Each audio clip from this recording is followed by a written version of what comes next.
Hey guys, it's Aaron. Real quick before I get into my content stuff on this video is I just wanted to say I'm just going to cancel prayer night for a bit. Maybe indefinitely, I'm not quite sure. In Ontario, things are opening up again, and we've been locked down for around 2 years. It's a bit crazy. And now the sports are starting up for the kids, and I want to be there for the kids. I used to coach my son soccer, and so they got soccer and swimming and gymnastics or whatever it is, right? And I just want to be there, want to be available.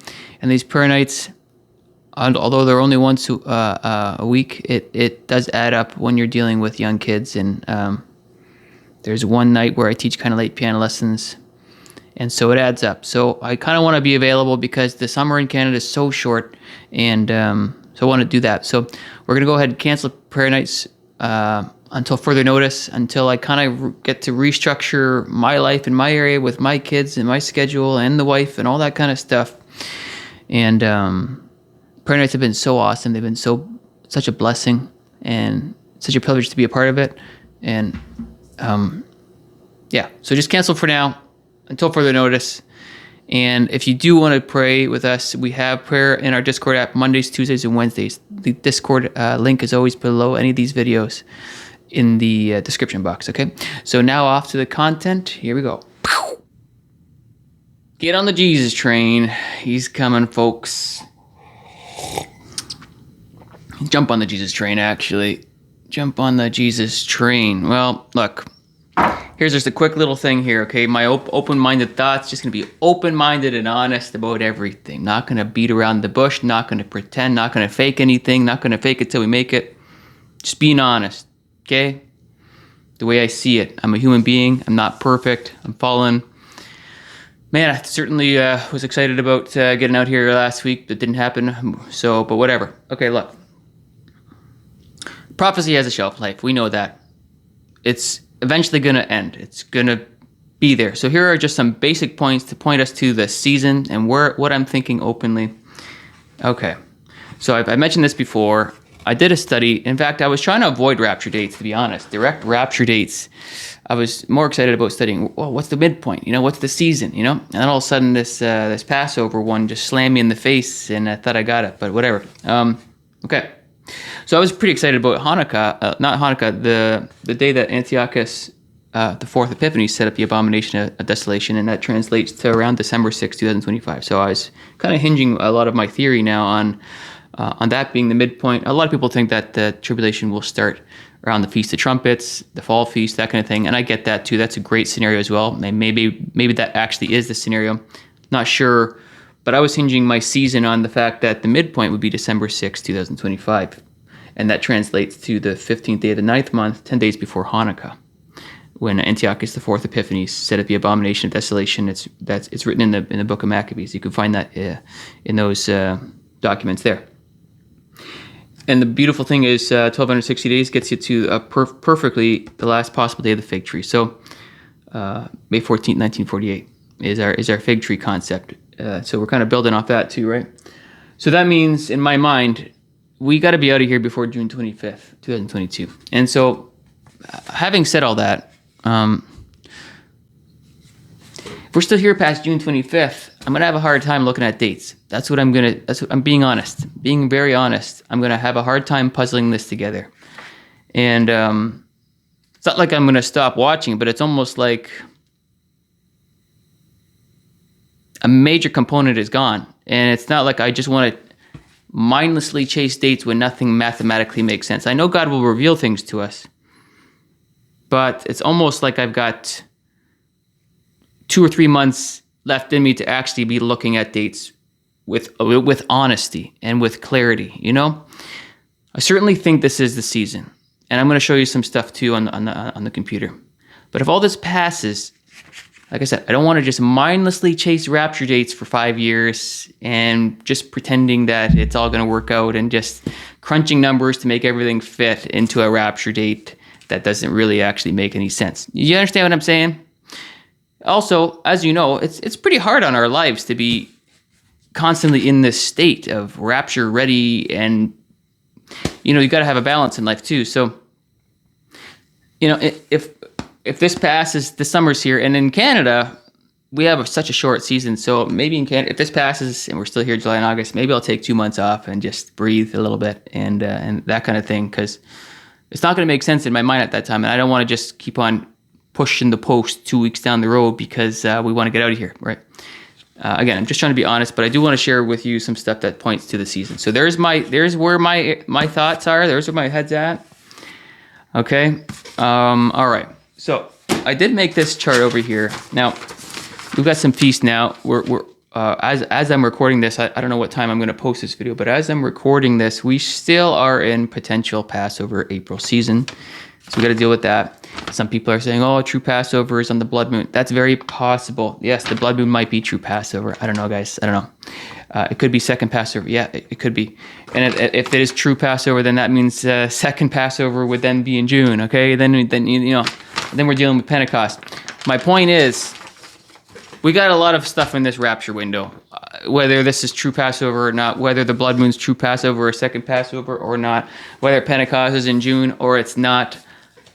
June 25th, in my mind, is a big deal. Okay, if we're still here after June 25th, I'm a little bit lost in terms of dates. Maybe I'll convert to the imminent team. I don't know. This is fun though. World War I, if you add up all these dates according to their dates, it equals 68. Anyway, the next 68 with using this combination of World War I, World War II, when they went into Ukraine, April 22nd also equals a 68. I don't want to crunch numbers or just force stuff, but this is really the end of Passover, what we're looking at right now. And it's 4 plus 22 plus 20 plus 22 equals 68 for that date. So that's April 22nd, and then you add the 20 and the 22 of the year. So that's my 68 pattern. I'll kind of do this a bit slower so you can kind of see everything. So April 22nd is sort of the end of what seems to be true Passover, but we're all confused looking at everything. Okay, so that's that. And then let me show you some stuff on the computer. So I put on my community wall about Hebrew gematria. So 781. So last year on the Torah calendar, they believe that they were in the year 571. I believe that we're actually in the year, we're somewhere around God's true year of creation, somewhere around 5994. I do believe we're around 7 years away from the millennial reign. So that's another thing too. But nevertheless, on the Torah calendar, I think he's going to explain it in their language as well. 781 in Hebrew gematria is dung, or dunghill, right? So that's that. 782 in Hebrew gematria is afflicted in spirit. That's what I put up on the thing. So if we go to the Bible app here, let's read this. He spake also this parable. This is Luke 13, 6 through 9. And let me make this a little bigger so you can see it. Okay, and then we'll do that. Okay, oh boy. Okay, then he said unto the dresser of the vineyard, behold, these 3 years I come seeking fruit on the fig tree. And isn't it crazy that not only does it say fig tree, but in Greek it's 48, like as in 1948. Like, okay, like he didn't write 49. He didn't allow this to be 49. He made it to be 48. Just pretty incredible stuff, Okay, anyway, fig tree and find none, cut it down. Why come earth they go down? And he answering said unto him, Lord, let it alone this year also, till I shall dig about it and dung it. And if it bear fruit, well, if not, then after that shall cut it down. So last year was the year of dung, and this is the year of cutting it down, right? Basically, if it doesn't bear fruit, cut it down. It's almost like saying, at the end of the fig tree generation, I'm going to talk about dunging it, and then I'm going to bring up the whole affliction thing. Okay, and then we've got this over here. I put this on my community wall a long time ago. This is the Strong's for Hebrew. 2022 means mountain hill, but also 782 Strong's is to rouse oneself or awake. But also the Greek definition of mountain. If we go back to here and we write mountain, and we find a Greek definition of it, let me just go grab one. Go to the New Testament and just go grab a random mountain one, and we'll see what it says. And we'll drag that up here, and it means to rise and lifting and all this kind of stuff, and it means rising in the air. And if you go to 142, carry, lift up, loose, make to doubt. So we've got these rapture things for 2022 in Greek for mountain. We have Hebrew, it means 2022. So the year is declared in 2022. And then it says rapture in the definition of mountains in Greek. We go back to what I just shared over there. Oh, where was it now? The 5782 with the year went to rake, and then 5783 to be exposed or bare. It's almost like it's written in the numbers too. Okay. And then let's go look at this other chart now. And where is that chart? Is it in my Discord? Just give me a second. Oh, of course I had the tab open. Okay, so this is Deuteronomy 30 verse 50 is the 5,708 verse, the same year as 1948. Samuel made this chart for me. And I believe, and Samuel does as well, that this is likely the true year, 5,920 years from beginning of creation, essentially. But note, Deuteronomy 30 verse 5 is 1948. Now, if you go and read that verse in the Bible, Deuteronomy 30 verse 5, where am I going? And then over here, 30 verse 5. And the Lord thy God will bring thee into the land which thy fathers possessed, and thou shalt possess it. And he will do thee good and multiply thee above the fathers. I mean, that sounds like exactly like 1948 as they came in as a nation. And then the verse that points to 2022. So this is now the verse. Let's go back to that chart now. And so now we have, I'll have to turn this a little bit.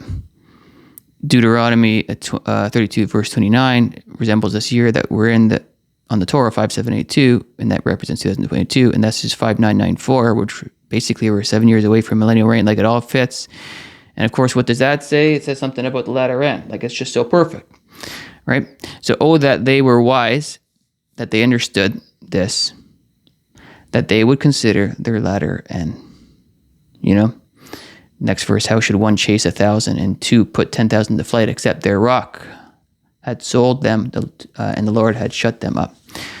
So yeah, so we're dealing with so many things just making sense for this season. So many things making sense for this year. And so if this season passes, and specifically in Aaron's mind, if June 25th passes, I'm a little bit confused. Yes, we are still in 2022. Yeah, I know. And yeah, the fall feast could happen. Yeah, they could. But the fig tree's broken. And I strongly believe that May 14th, 1948 is the fig tree. I don't think it's May 29th 1949 or 1950 because of this verse, Deuteronomy 30 verse 5. Not only that, let's go to Genesis 12 verse 4. 12 times 4 is 1948. Okay, so Abraham departed as the Lord had spoken unto him. And Lot went with him, and Abraham, 75 years old, he had departed out of Haran. It's almost like he's tying 1948 to Genesis 12, verse 5. And then Abraham went and did all this stuff, and he went to the land. And, you know, it's in Genesis 12, verse 5. 12 times 4 is 48. It kind of points to this story as well over there. Somebody had left this in the comment section. I was like, oh, yeah, that's pretty awesome. So that's it, guys. I think we're in the season, but, you know, our pace needs to, I guess, just keep on looking, keep on watching. It's just, if we're still here past a certain time, it's like, man, you know, what's going on here? We got to be honest with ourselves and look at things when we see them and question things and all this kind of stuff. So eyes up, keep being encouraged and all that kind of stuff. But, yeah, I mean, this is crazy. It's perfect. Everything's just perfect. It's just, I'm kind of surprised we're still here, you know? But anyway, okay, we'll see you in the clouds soon. One day closer. Go Jesus, go.